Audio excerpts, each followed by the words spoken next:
Israel security team, its staff, teachers, and family. The FBI continues to support these victims through our online virtual victim assistance center, which can be found at www.fbi.gov/West Bloomfield Victims, plural. This website provides a host of resources still available to anyone who has been impacted by this attack. The purpose of today's press conference is to provide the investigative findings as well as a timeline into the motive of this attack against the Jewish community at Temple Israel on March 12th. From the outset, this has been a full-scale investigation with our special agents, intelligence analysts, linguists, digital forensic examiners, evidence response team members, our professional staff, and our special agent bomb techs to work around the clock in close coordination with our law enforcement partners. Despite the fire in the truck and the assailant's attempts to delete his digital footprint, we have processed hundreds of digital and forensic evidence items. We've conducted over 100 interviews of witnesses, family, and associates. We also continue to work with our foreign partners to receive any information that would shed light on the activities of the assailant or any threats currently here in Michigan. Based on the evidence gathered to date, we assess this attack to be a Hezbollah-inspired act of terrorism purposely targeting the Jewish community and the largest Jewish temple in Michigan. The FBI defines terrorism as a violent criminal act by an individual who is inspired by or associated with a designated foreign terrorist organization. We do not make this characterization lightly without a thorough review and keen evaluation of the facts. In this case, the evidence shows the attacker was motivated and inspired by Hezbollah's militant ideology.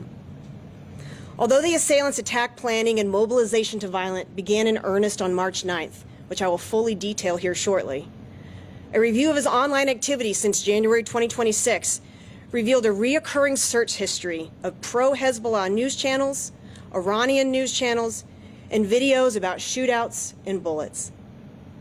He regularly consumed breaking news and statements and live coverage of the current Secretary General of Hezbollah, Naim Qassem, and viewed news coverage about an Iranian fatwa for total jihad against the U.S. military.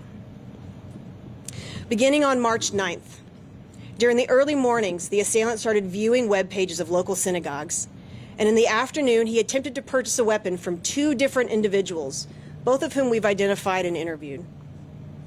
After those people denied his request, he then purchased an AR-style rifle at a local gun store in Dearborn Heights, along with 10 rifle magazines and approximately 300 rounds of .223 rifle ammunition. While he was at the gun store, he ordered a rifle magazine pouch as well as 40 5.3-gallon water containers from an online store.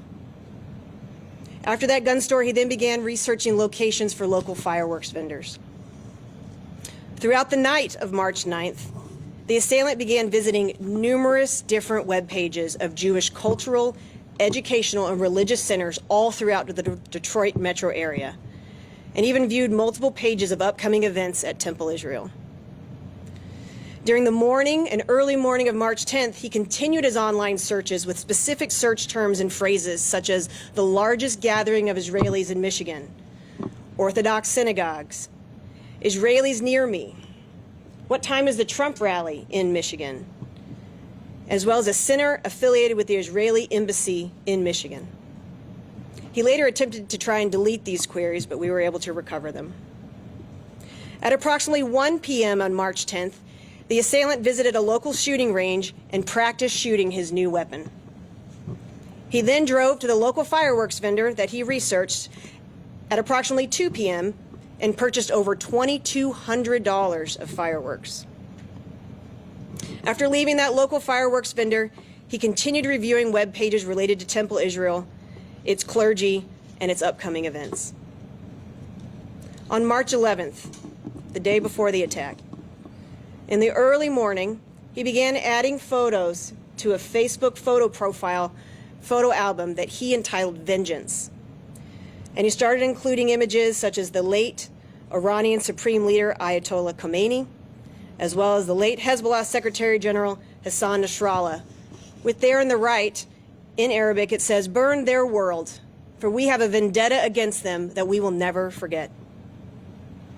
Throughout that morning on the 11th, he continued to post photos of his deceased brothers, niece, and nephew, and exchanged some messages with his family.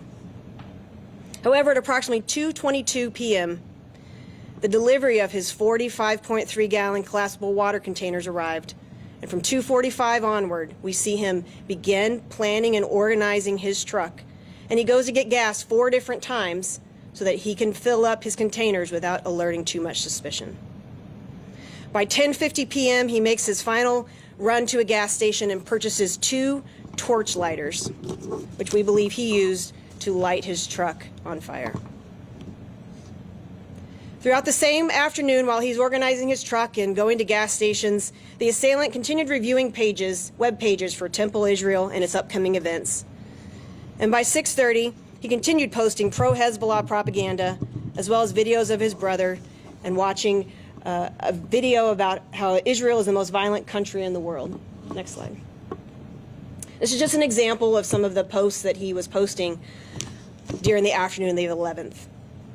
On the left is a statement issued by the Islamic Resistance of Hezbollah about the beginning of a military operation on March 11th called El-As El-Makul, which is a term used in the Quran where it refers to the destruction of the enemy and turning the enemy into withered, dead leaves. In the bottom left of that photo on the left, you can see 2 logos.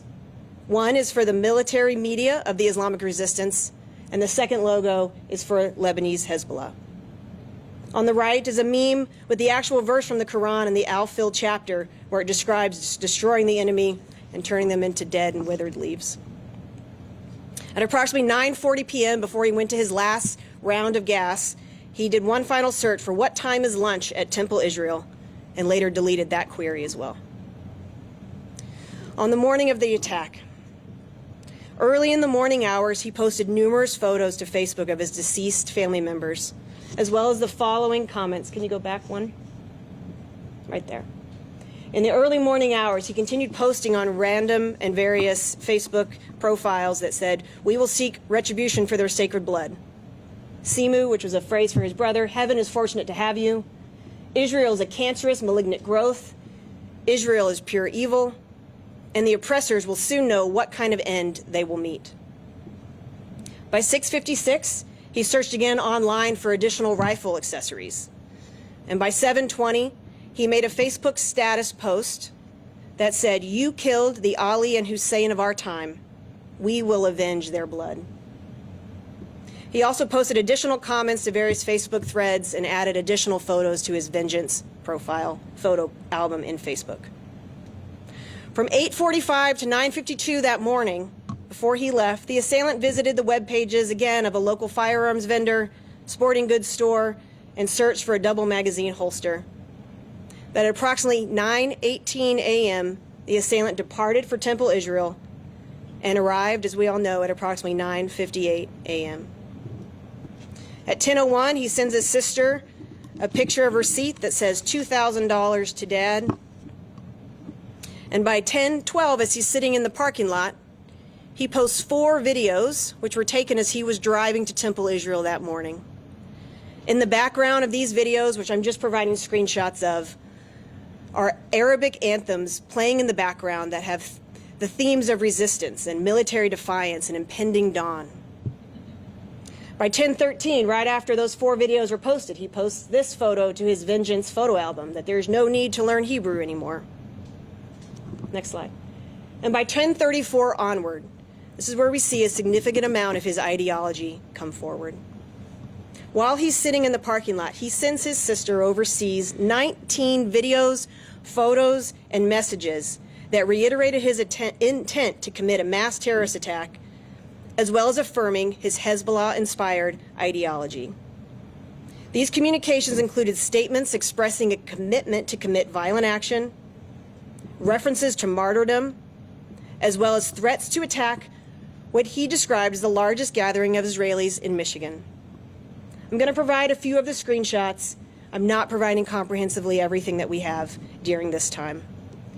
First, here is a meme that he sent, the first one he sent to his sister. The translation is, "Jihad is the gateway to heaven, one that God opens to his chosen ones." Next slide. The next photo he sends her in order is a photo with the verse from the Quran overlaid there in yellow. "For such he has written faith in their hearts and strengthened them with a spirit from himself. And he will admit them to the gardens beneath which rivers flow to dwell therein. God will be well pleased with them and they with him. They are the party of God. Truly it is the party of God that will achieve felicity." His sister asks him to stop sending these photos, but he continues with a numerous set of videos, and I have a few screenshots. This first video and the screenshot is him sitting in the car with the same upbeat anthem from earlier, and it's called "This People Send You a Call." And the chant in the background, while he's holding the gun, praises the south of Lebanon, the Hezb, the fighters, and those who die for the cause. He displays his weapon at the end of the video and says, "We rely on God." In a second video with the same screenshot, he continues with a chant in the background that encourages one to bomb the enemies and bring death upon them. It also encourages listeners to invade and attack enemy fortresses. The next video screenshot, next video he sends, is him listening to Hezbollah Secretary General Naim Qassem talking, and the Secretary General is saying that the listeners have one of two choices: victory or martyrdom. Qassem praises the Mujahideen in the field for giving the rest of them courage and determination, and the Arabic writing at the top in yellow says, "I remain committed." The bottom video screenshot is a video of him with the upbeat battle song in the background. The song mentions it's time for slaughter and bloodshed, and that it's no time to draw back. While he's listening and recording himself driving, he yells, "Allahu Akbar," and then interrupts to declare his total devotion to God, saying that he is answering the call to heaven. Next slide. This photo, which I believe is out in the public, is a text up on the upper part. It's a verse from the Quran that it says, "The believers who are true to what they promised God, some have died for the cause and some are still waiting, but will never change." The bottom caption has the reference from earlier where it says, "Burn or ignite their world, for we have a vengeance or a vendetta that we will never forget." The last meme that I'll show you is a screenshot that he was taking and sent to his sister in the parking lot as well, where he covers up the Israeli flag with the yellow cover paint there and puts the phrase "Party of God" or Hezbollah over the Israeli flag. And yellow is a color often and always used and represent Hezbollah's sense of loyalty and sacrifice. Finally, and most concerning, is approximately 10 minutes before the attack, he sends his sister two final videos. In Arabic, he records himself saying with this screenshot, "This is the largest gathering of Israelis in the state of Michigan, in the United States. I have booby-trapped the car. I will forcibly enter and start shooting them. God willing, I will kill as many of them as I possibly can."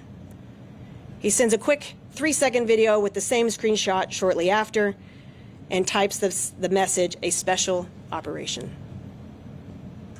In between these videos and photos, the assailant exchanged 5 short phone calls with his ex-wife, who called Dearborn Heights, the police department, requesting that they do a welfare check on her ex-husband.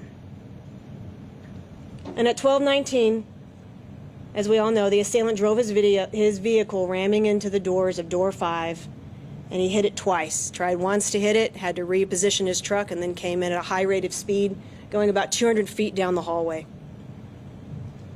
Between 12:20 and 12:22, the assailant and Temple Israel security guards exchanged gunfire before we see that the assailant appears to set off the fireworks from the interior of his vehicle at approximately 12:22.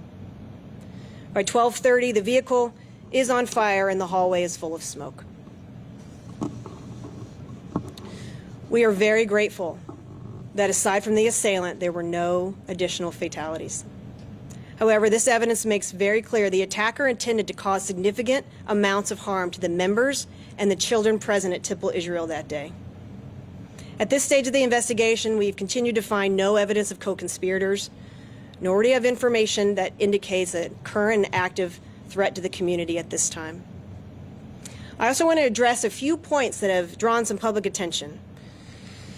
Despite what has been in the reporting, in the media, at the time of this incident, the assailant was not the subject of or referenced in any prior FBI investigation, nor was he on the terrorist watch list. There was no evidence that he previously visited or conducted pre-physical surveillance or pre-attack surveillance at Temple Israel prior to the attack. There were no additional improvised explosive devices besides the fireworks that we have described in the vehicle other than what we've already put out. And based upon the size of the water containers, we now assess the subject used approximately 35 gallons of gasoline, not just the 20 to 30 that I had previously stated, in attempts to enhance his fireworks to set off the vehicle.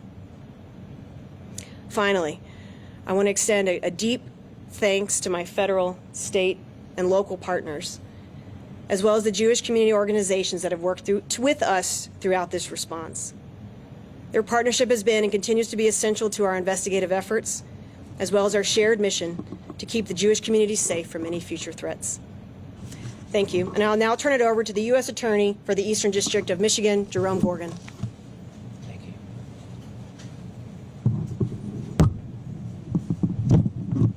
Good afternoon. As Special Agent in Charge Runyon just told you, my name is Jerome Gorgan. I'm the United States Attorney for the Eastern District of Michigan. As the Chief Federal Law Enforcement Officer in this district, it is my job to make final charging decisions for federal crimes like this one. Before I do that, I want to thank SAC Runyon and the FBI for their tireless work on this investigation and their exceptional support of the victims. I also thank our other law enforcement partners for their valuable contributions and leadership. I have seen troubling statements made about this terrorist attack. To be fair, those imprudent claims were made without the benefit of seeing this evidence. But now there is no excuse. After reviewing the evidence that the FBI presented just at this press conference, and had this man lived, I am convinced that my office would prove beyond a reasonable doubt that he committed the federal crime of providing material support to Hezbollah, a designated foreign terrorist organization. Under federal law, terrorism includes premeditated, politically motivated violence perpetrated against non-combatant targets, like the American children he targeted at this Jewish temple. To prove this terrorism crime, there are three parts or elements. First, that this man knew that Hezbollah was a terrorist organization. Second, that he provided material support to Hezbollah. And third, that he did it under Hezbollah's direction and control. First, there should be no confusion. We are in America. We are under and we are protected by American law. And under American law, the U.S. State Department, with President Bill Clinton, designated Hezbollah as a foreign terrorist organization back in 1997. This formal designation followed Hezbollah's 1983 terrorist attack on the U.S. Marine compound in Beirut, Lebanon, where a terrorist killed 241 American service members. So Hezbollah has been a notorious anti-American terrorist organization for decades. Remember that the terrorist from Hezbollah in 1983 drove a truck loaded with explosives into a building to kill Americans. That is exactly what this terrorist did a few weeks ago in our backyard. He methodically planned, armed himself, and then drove an explosives-laden truck into a temple filled with American children. And SAC Runyon showed you just some of the other evidence that he supported Hezbollah. His phone and videos were filled with their terrorist propaganda, including his deliberate use of Hezbollah yellow. Third, this man acted under Hezbollah's direction and control. I've seen some odd attempts to explain away or even lessen this terrorist attack by claiming that he was an isolated lone wolf, but that is misleading. Terrorist propaganda is designed to activate the so-called lone wolf to act on behalf of the terrorist organization. And it makes no legal difference if the current leader of Hezbollah himself, Naim Qassem, called this man and told him to attack Temple Israel, or whether he simply heeded Hezbollah's call to kill Jews and, in his words, burn their world. So do not be misled. This terrorist acted on behalf of Hezbollah, and he intended to kill others, not just himself. He could have done that in a garage or in his basement. He did not need to plan for days, arm himself, and try to take dozens of Jewish American children with him. His death was just a means or a tool to kill as many Jews as he could. That's why his last statements were that he was on a special operation to kill as many of them as he possibly can. And it's because of the evidence presented today that there is no question that we would prove that this man provided material support to the terrorist organization Hezbollah. Thank you. And now you'll hear from Dale Young, Chief of the West Bloomfield Police Department. Thank you. Good afternoon.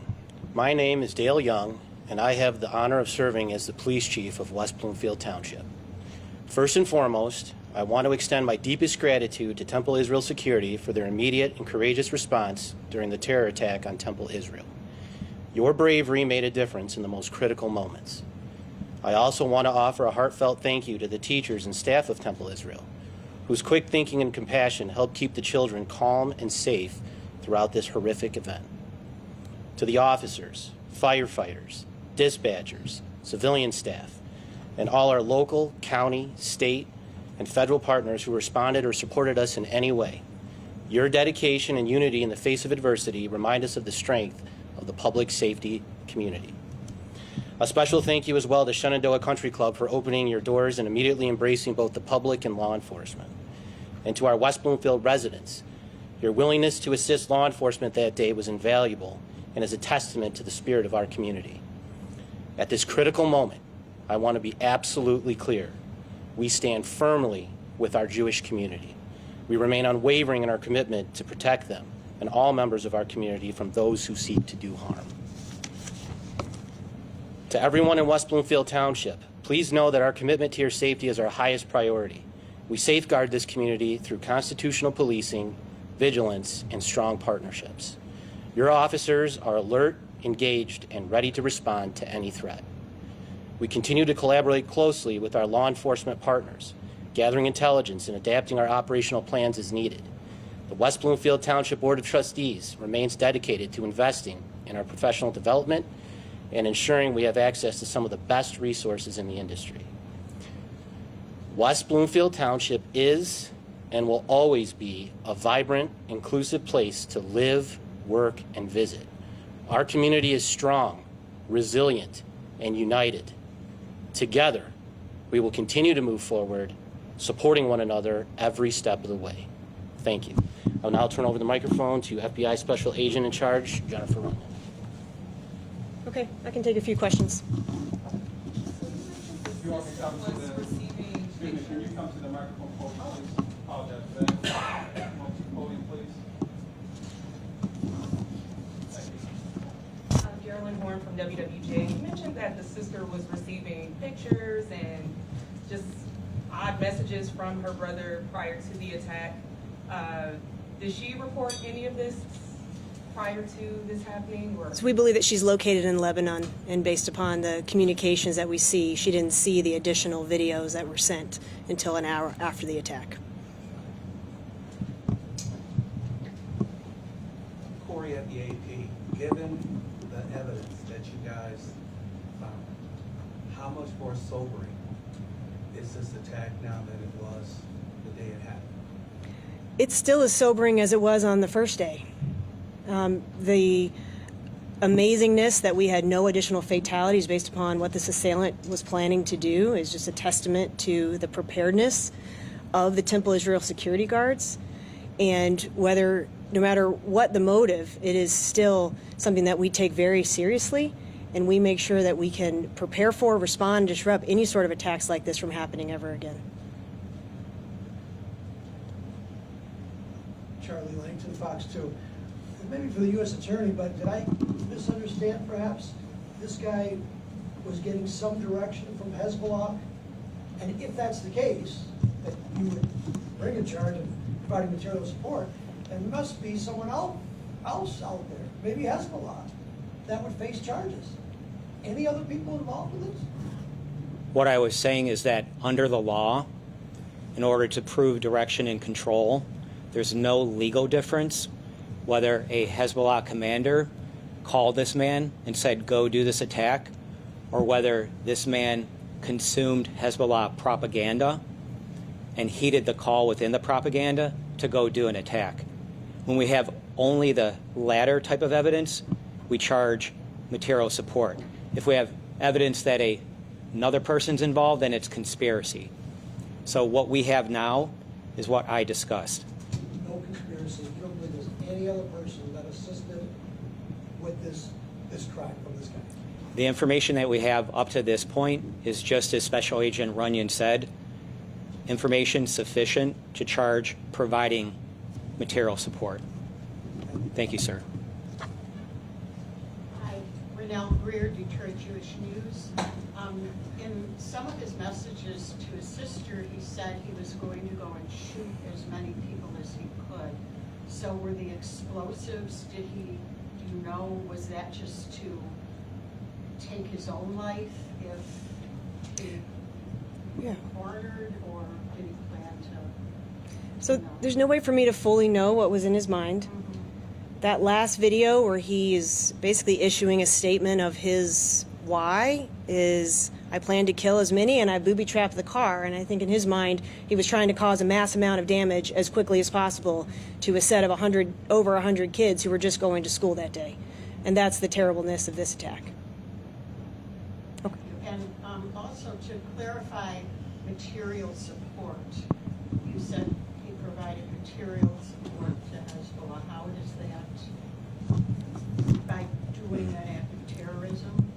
Yes, he provided himself just the same way a soldier would provide himself an attack. So he was the support. Okay, thank you. You're welcome. Hi, Alan Lundell from Bedlock, Detroit. Quick question. The IDF came out with information that his brother, who was the commander in Hezbollah, was killed. Was the planning for this attack for the death of his brother, or was this precipitated by the death of his brother? So we saw that before the death of his family, before the Iran war, the assailant was consuming pro-Hezbollah materials, was affiliated with that ideology. While the mobilization and radicalization we saw in earnest come after March 9th, it still is almost immaterial because it's a terrorist attack that had nothing against people who had nothing to do with the death of his family. It was a target attack against the Jewish community here in Michigan. The purchase of weapons and firecrackers, was that after the death of his brother? Or? Yes, sir. It was on March 9th and 10th, like I laid out. Yes, sir. Well, Thank you. Hi there, Faraz from Channel 7 ABC Detroit. A couple of questions, and I think you might have answered this, but just for safety. Do you, based on the evidence that you've collected, do you believe that the assailant would have carried out the attack even without his family members being killed? So our investigation has to follow the facts, and the facts in this case are very clear that he was engaging with that ideology beforehand, and there is no, and he used that material to justify his actions to target the largest temple in Michigan.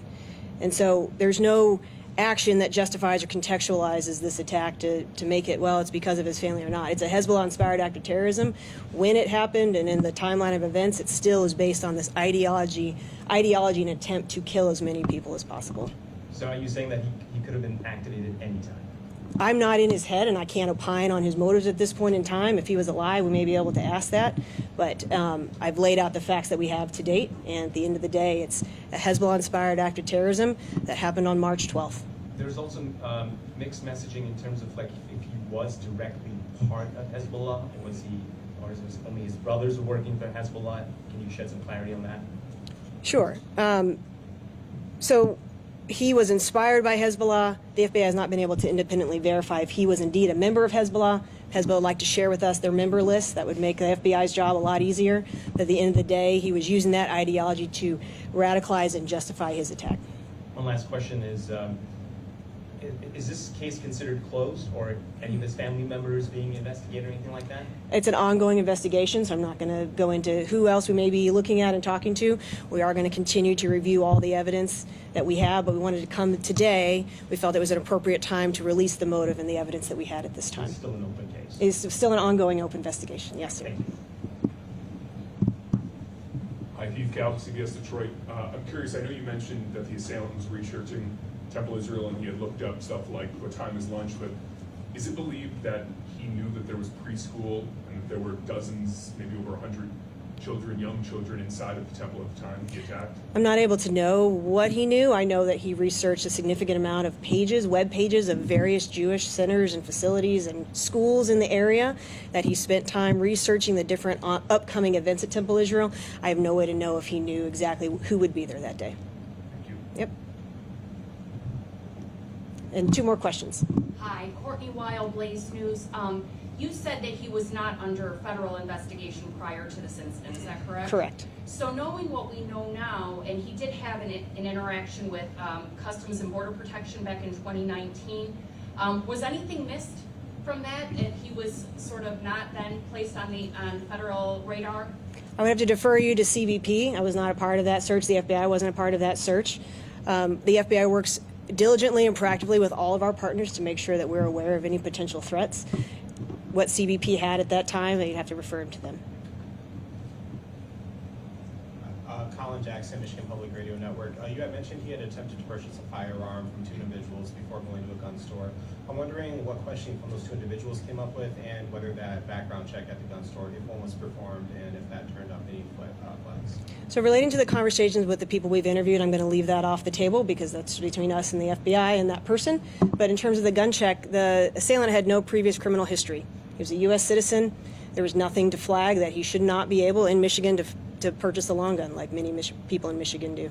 And one more question, if I may. You had mentioned that this was an attack from Hezbollah, considered a Hezbollah-directed attack on U.S. soil. I'm wondering what implications that has for U.S. foreign policy and for public safety here in Michigan. I can't speak to U.S. foreign policy. That's definitely way above my pay grade. But what I can tell you in Michigan is that we have no specific credible threats of a Hezbollah attack against Michigan at this time. The FBI works through our Joint Terrorism Task Force with all of our state, local, and federal partners. We've had great success here in Michigan, as you've witnessed on our Pumpkin Day disruption, and we continue to be proactive to do everything we can to make sure we keep the people in Michigan safe. Thank you. One more question. Okay. One more. Thank you for taking it. His brother, is in Lebanon, or was in Lebanon? Good question. He had two He brothers had two brothers. that were in Lebanon. Did either of his brothers have anything to do with the planning and him carrying out this attack? We have no evidence of that to show that. Thank Okay. you so much. Thank you very much.